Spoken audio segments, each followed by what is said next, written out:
अस्सलाम वालेकुम, you're watching chemistry with वैस हकीम और इस वीडियो में हम डिस्कस करने वाले हैं रस्टिंग ऑफ आयरन। हम पढ़ रहे हैं 9th chemistry chapter number 7।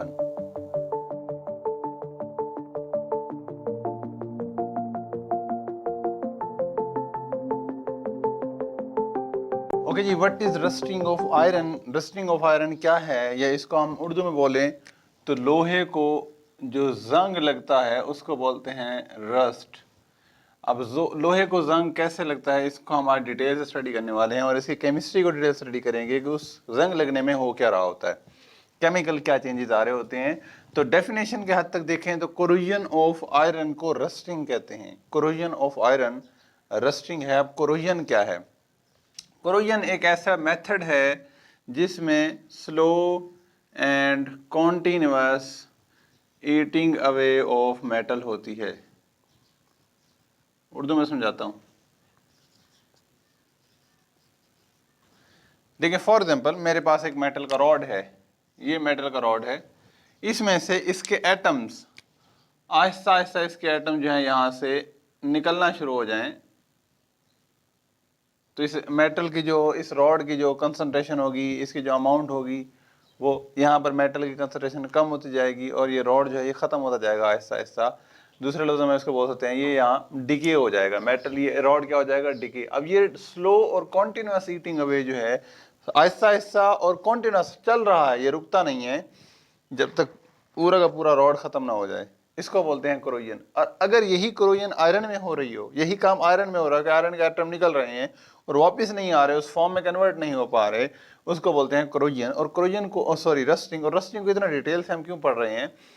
Rusting को इतना डिटेल से इसलिए पढ़ रहे हैं कि जितना आयरन ईयरली प्रोड्यूस हो रहा है 1/3 वेस्ट हो जाता है ड्यू टू कोरोजन। जितना भी आयरन जो है दुनिया में पैदा हो रहा है, नया प्रोड्यूस किया जा रहा है, उसका 1/3 रस्टिंग की वजह से ज़ाया हो जाता है। तो ये बड़ा इंपॉर्टेंट फिनोमेना है, बड़ा इंपॉर्टेंट टॉपिक है, इसकी केमिस्ट्री का समझेंगे। फर्स्ट, रस्टिंग आपने खुद ऑब्जर्व भी की है, आपके घर में भी कई न कई चीज़ों को किसी न किसी चीज़ को जंग तो लगा ही होगा। और हम एग्जांपल ले लेते हैं कि हमारे बाइक के मड गार्ड को जंग लग गया। फॉर एग्जांपल मेरी बाइक के मड गार्ड को जंग लग गया। अब वो जंग कैसे लगा? देखिए, मैंने जो चीज़ें ऑब्जर्व की हैं, मेरे लिहाज से दो चीज़ें मेरे जहन में हैं कि पहला, जंग लगने के लिए हवा भी चाहिए और पानी भी चाहिए। तो मतलब दो चीज़ें चाहिए होती हैं, ये मेरे जहन में नहीं है, ये साइंटिफिकली प्रूव भी हुआ है। दो चीज़ें चाहिए, एक चाहिए पानी और दूसरा चाहिए हवा। अब देखिएगा कि पानी चाहिए और क्या चाहिए, हवा। ये भी चीज़ आपने भी ऑब्जर्व किया कि अगर बारिश हो रही हो तो आप अपने जो बाइक या साइकिल है उसको बाहर नहीं खड़ी करेंगे, उसको अंदर खड़ी करेंगे, क्योंकि बाहर खड़ी करेंगे तो भाई इसको जंग लग जाएगा, क्योंकि पानी उसके ऊपर ठहरने वाला है, पानी उसके ऊपर रुकने वाला है। दूसरा, आप अपनी बाइक को साफ रखते हैं, साफ सुथरा रखते हैं, और वो भी उसको जंग से बचाता है। आज हम सिर्फ डिटेल स्टडी करने वाले हैं जी।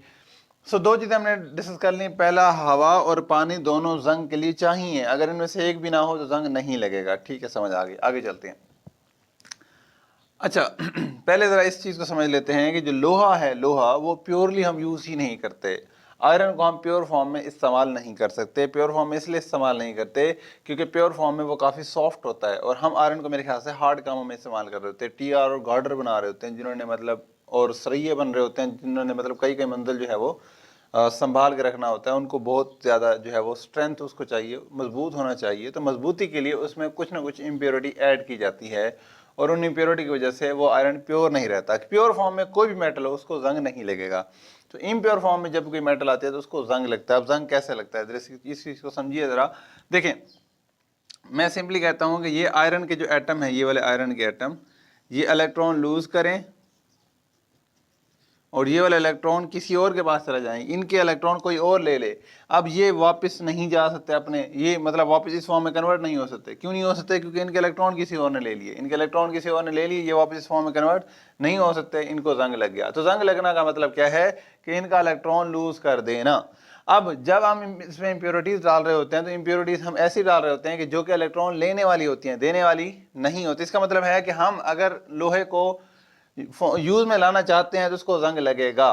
कोई चांस नहीं है कि अगर हम उसको इस्तेमाल में भी लाएं, उसको हम हार्ड भी बनाएं और उसको जंग ना लगे, ये नहीं हो सकता।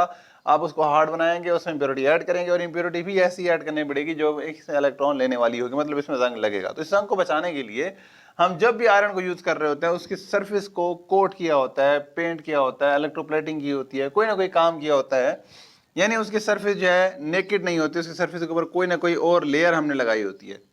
समझ आ गई, जंग से बचाने के लिए। अब जब ये लेयर किसी न किसी वजह से यहां से टूट जाए, जब ये लेयर यहां से क्या हो गई, ब्रेक हो गई, अब यहां से जंग लगना स्टार्ट हो सकता है।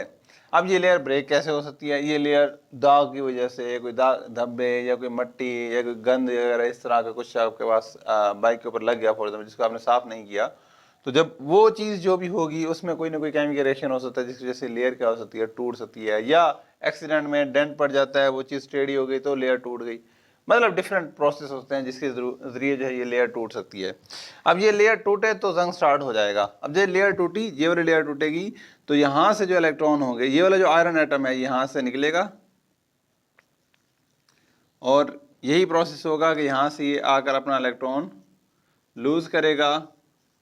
इसको ना मैं एग्जांपल देकर यूँ समझाता होता हूँ कि रस्टिंग में ये आयरन एटम क्या करता है, ये बाहर घूमने जाता है। जब ये बाहर घूमने जाता है तो ये जो कीज़ हैं, ये जो चाबियां हैं, दो इलेक्ट्रॉन, ये अपने घर के साथ वाले गमले के नीचे, दरवाजे के साथ जो गमला रखा हुआ है उसके नीचे रख के चला जाता है, और जब वापस आता है तो यही चाबियां उठाता है, और ये रिवर्स रिएक्शन होता है, और ये खुद जो है अंदर एंटर हो जाता है और इस फॉर्म में वापस कन्वर्ट हो जाता है। ये जस्ट समझाने के लिए है।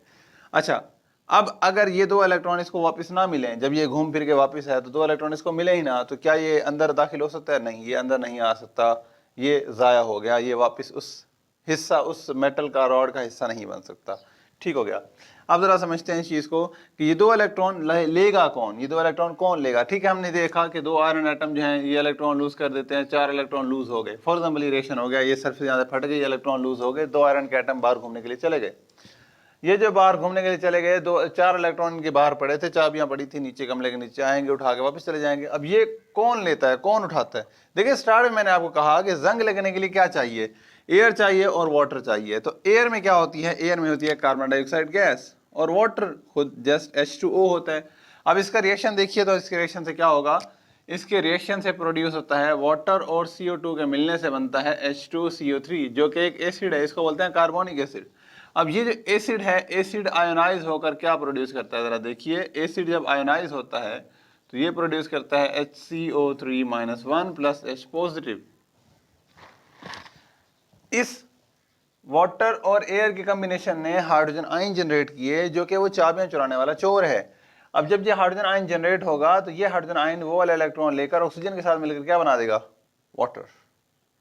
मतलब जब ये वापस आएगा, ये आयरन एटम घूम फिर के वापस आएगा, तो इसको सिर्फ पानी नजर आएगा और कुछ भी नजर नहीं आएगा, और ये पानी फिर इस कार्बन डाइऑक्साइड के साथ मिलकर H2CO3 बनाएगा, और फिर वहां से एक H पॉजिटिव और जनरेट होगा, मतलब रस्टिंग प्रमोट होगी, और आयरन एटम का निकलना आसान होगा और वापस आना नामुमकिन हो जाएगा। जरा इस चीज को समझिए। ये आयरन एटम यहां से गया, दो आयरन एटम यहां से गए, फॉर एग्जाम्पल ये इलेक्ट्रॉन यहाँ पे रख के चले गए, वापिस आए, इनको इलेक्ट्रॉन नहीं मिले, वापिस आए, इनको इलेक्ट्रॉन नहीं मिले, इन्होंने कहा यार इलेक्ट्रॉन कहाँ गए हमारे, ढूंढते रहे कुछ नहीं मिले, कहते हैं चलें थक गए हैं यार, चलो आओ इकबाल के ढाबे से चाय पी के आते हैं। ये चाय पीने के लिए जाएंगे, पीछे वाले ये आयरन एटम परेशान हो पड़े, क्या हो गया, कहाँ गए, अभी तक आए नहीं। तो ये कहेंगे यार आप दो चले जाओ, देखा उनको। ये जो जब ये तो जाएंगे उन आयरन को ढूंढने के लिए, तो ये भी यही काम करेंगे, इलेक्ट्रॉन लूज करके अपने वो चाबियां जो है वो गमले के नीचे रख देंगे और उनको ढूंढने के लिए चले जाएंगे। जब ये ढूंढने के लिए जाएंगे तो फिर ये इलेक्ट्रॉन उठाने के लिए हाइड्रोजन आयन तो पहले से वहां मौजूद हैं, तो ये हाइड्रोजन आयन यहाँ से इलेक्ट्रॉन उठाएंगे और फिर वाटर में कन्वर्ट हो जाएंगे, और जब ये वाले वापस आएंगे तो देखेंगे ये इलेक्ट्रॉन नहीं है। तो ऐसे slowly but continuously, Aahista Aahista लेकिन मुसलसल ये अमल चलता रहेगा। और इसमें एक और चीज हेल्प करती है, वो होता है रस्ट। अभी तक रस्ट नहीं बना, अभी तक जंग नहीं बना। अब ये जब आयरन वापस आएंगे, इनको इलेक्ट्रॉन तो मिले नहीं, इनको क्या मिला है, जस्ट वाटर मिला है, और एयर में ऑक्सीजन तो है ही। तो ऑक्सीजन एयर वाली और ये वाटर, ये आपस में इसके साथ रिएक्ट कर जाते हैं और ये बना देते हैं रस्ट। ये है बेसिकली रस्ट, इसका फार्मूला है रस्ट का Fe2O3.NH2O, और इसका जो कलर होता है वो होता है डार्क ब्राउन कलर का होता है ये, या इसको रेडिश ब्राउन कह सकते हैं। अब जरा समझिएगा इस बात को, जब आयरन एटम जो कि इलेक्ट्रॉन गेन नहीं कर सकते थे, उन्होंने ऑक्सीजन के साथ रिएक्ट किया in the presence of water और बनाया Fe2O3.NH2, और साथ में क्या बना, H पॉजिटिव। मतलब नई चाबियां चुराने वाले चोर भी यहाँ जनरेट हो रहे हैं। तो चोर दो तरीकों से जनरेट हो सकते हैं, वाटर के कार्बन डाइऑक्साइड के साथ रिएक्शन के साथ ही, और दूसरा H पॉजिटिव के जनरेट होने के साथ ही। और H पॉजिटिव कहाँ से जनरेट हो रहा है, H पॉजिटिव तो रस्ट लगने से जनरेट हो रहा है। अब इसको रस्ट लगने से जनरेट हुआ, ठीक है। अब जरा समझिए ये जो आयरन, ये जो रस्ट बना है ये होता है पोरस। ये क्या होता है? पोरस होता है। पोरस का मतलब ये है कि यहाँ पर जब जंग बना, यहाँ पर जो आयरन एटम आया था इसने रिएक्ट किया इसके साथ और यहाँ रस्ट बना, ये रस्ट पोरस है, इसके रास्ते खुल जाएंगे। ये रास्ते क्या हो जाएंगे? खुल जाएंगे। रास्ते खुलने का मकसद ये है कि ये वाले आयरन एटम पहले यहाँ से निकलते थे तब इलेक्ट्रॉन लूज करते थे, लेकिन अब क्योंकि जब यह पोरस था इन्होंने रास्ता दे दिया किसको? H पॉजिटिव आयन को, और H पॉजिटिव आयन घर में घुस गया, यानी चोर को घर में घुसने का रास्ता मिल गया। और जब चोर घर में घुसेगा तो घर में कहीं पर भी इलेक्ट्रॉन पड़े होंगे तो वो उनको उठा लेगा, कहीं पर भी चाबियां पड़ी होंगी तो उनको उठा लेगा और इनको इस फॉर्म में कन्वर्ट कर देगा और ये ऑक्सीजन के साथ रिएक्ट करके ये चीज बनाएंगे। तो ये चीज पोरस होने का मतलब ये है कि वहां पर आयरन के एटम का इलेक्ट्रॉन ले लिया जाएगा और आयरन के एटम को इस फॉर्म में रस में कन्वर्ट किया जाएगा और ये कॉन्टिन्यूसली होता रहेगा। इनफैक्ट ऊपर चाहे लेयर लगी हो, लेकिन एक जगह से लेयर जब फट चुकी है तो यहां से सारा ये पोरस मटेरियल आगे फैलता जाएगा और एक वक्त आएगा, ये मतलब ऊपर से लेयर तो बिल्कुल साफ होगी लेकिन अंदर सारा जंग लग चुका होगा, अंदर सारा रस्ट लग चुका होगा। ये जैसे लकड़ी को दीमक खा जाता है इसी तरह जंग जो है वो लोहे को खा जाएगा और ऊपर वाली जो लेयर है आहिस्ता आहिस्ता ये हल्की हल्की होती ये भी ब्रेक हो जाएगी और ये रस्ट जो है ये शो हो जाएगा, नजर आ जाएगा कि जंग लग चुका है। क्लियर होगी बात? कोई कंफ्यूजन है तो पूछ सकते हैं। अब इसको प्रिवेंट कैसे कर सकते हैं? जंग तो लग गया अब तो कुछ नहीं हो सकता। अगर अभी लगा नहीं है तो इसको कैसे बचाया जा सकता है? देखिए कुछ काम तो जो भी प्रोडक्ट बनाई जाती है उसमें किए जाते हैं, जैसे कि उनको कोई ना कोई पेंट किया जाता है। तो आप कैसे बचा सकते हैं घर में किसी चीज को जंग लगने से? आप बता सकते हैं बेटा ग्रीजिंग और पेंटिंग, यानी आप क्या करें उसके ऊपर या तो पेंट कर दें कोई या ग्रीस लगा दें। अब ग्रीस से क्या होगा? वहां पानी ठहरेगा नहीं। ऑयल लगा दें, ऑयल से पानी ठहरेगा नहीं, पानी ठहरेगा नहीं, ये रिएक्शन नहीं होगा, ये रिएक्शन नहीं होगा, H पॉजिटिव नहीं बनेगा, H पॉजिटिव नहीं बनेगा, वो इलेक्ट्रॉन नहीं लिए जाएंगे। ओके, दूसरा मेथड क्या हो सकता है? अलोइंग। अलोइंग होता है दो मेटल को मिक्स करना या किसी नॉन मेटल के साथ मिक्स करना। तो आप एक ऐसी मेटल के साथ इसको मिक्स कर दें जो कि इलेक्ट्रॉन लेने वाली ना हो बल्कि देने वाली हो। तो इलेक्ट्रॉन का कभी आयरन इलेक्ट्रॉन लूज भी कर दे, तो इसको कोई और इलेक्ट्रॉन दे दे और ये वापस फॉर्म में कन्वर्ट हो जाए। तो अलोइंग भी बड़ा हेल्पफुल हो सकता है इसके लिए। इसके अलावा इसके पास होता है इलेक्ट्रोप्लेटिंग। इलेक्ट्रोप्लेटिंग बड़ा हेल्पफुल है। इलेक्ट्रोप्लेटिंग में आपने क्या करना है? इलेक्ट्रोप्लेटिंग में आपने इसके ऊपर कोई मेटल की लेयर लगा देनी है। एलोइंग में हमने इसको मिक्स किया था, लेकिन इलेक्ट्रोप्लेटिंग में इसके ऊपर उसकी लेयर जो है वो लगा देंगे। उसकी लेयर लगाने से ये फ़ायदा होगा कि ये बच जाएगा जंग से। वो नेक्स्ट टॉपिक हमने डिटेल से पढ़ना है कि कैसे कोई लेयर लगाते हैं और कौन सी लेयर ज़्यादा बेनिफिशियल होती है, उसको हम नेक्स्ट टॉपिक में पढ़ेंगे। तो इलेक्ट्रोप्लेटिंग से हमने किसी मेटल की लेयर जो है वो आयरन के ऊपर लगा देनी है। दूसरा, प्रिवेंट स्टेन।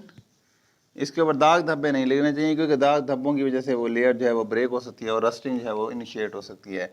सो ये कुछ मेथड हैं प्रिवेंट करने के लिए।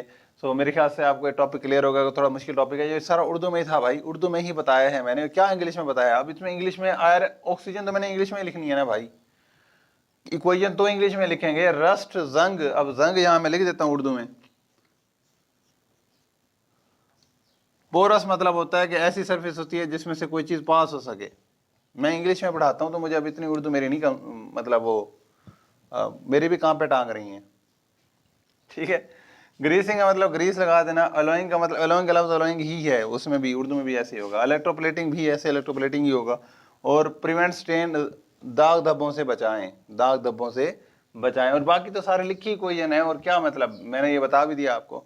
अब उर्दू में लिखता तो भी मैंने यही 3-4 लफ्ज उर्दू में लिखने थे, बाकी सारा कुछ ऐसे ही लिखना था।